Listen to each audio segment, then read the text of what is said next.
Hi friends, welcome to A to Z ముచ్చట్లు and vlogs YouTube channel. మేమైతే ఇప్పుడు నర్సీపట్నం నుంచి మాగవరపాలెం వెళ్ళే లైన్లో రాయల్ రిసార్ట్ పార్కుకి ఎదురుగా అప్పనదొరపాలెం అనే గ్రామంలో శ్రీ సీతారామ లక్ష్మణ విగ్రహ ప్రతిష్టతో పాటు గుడి ప్రారంభోత్సవంకి వెళ్లి ప్రసాదం అయితే స్వీకరించండి. ఈ గుడి నిర్మాణానికి సుమారు 40 లక్షలు అయిందని చెప్పి పెద్దలు అంచనా వేశారు. ఇక్కడికి ముఖ్య అతిథిగా మన స్పీకర్ శ్రీ చింతకాల అయ్యన్ పాత్రుడు గారు అయితే వచ్చారు.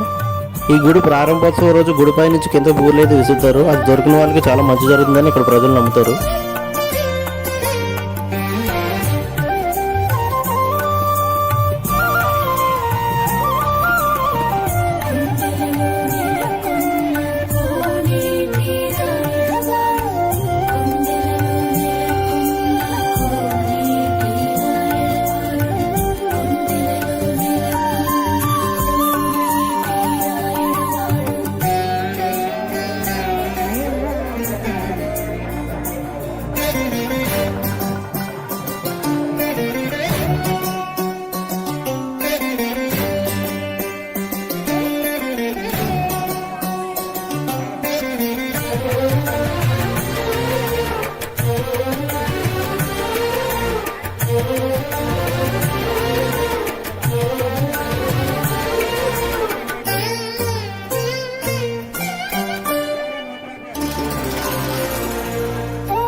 వంటలు అయితే మొత్తం రెడీ అయిపోయా. వేడిగా అయితే తీసుకొచ్చారండి. అక్కడ ఏమేమి పెట్టారంటే పులిహోర, గారి, బూరె, అన్నవరం ప్రసాదం, ములక్కాడ, కొమ్ము శనగల కర్రీ, బంగాళదుంపల కూర, వైట్ రైస్, సాంబారు, పప్పు, చిప్స్, పెరుగు, పచ్చడి.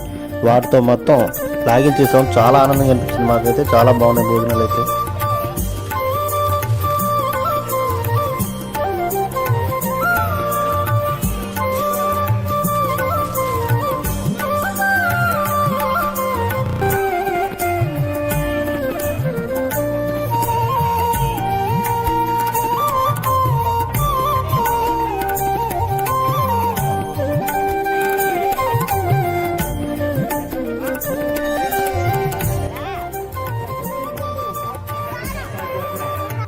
మరిన్ని వీడియోస్ కోసం మా channel like, comment, share, subscribe చేయండి. మరిన్ని కొత్త వీడియోస్తో మీ ముందుకు వస్తాను. Bye friends.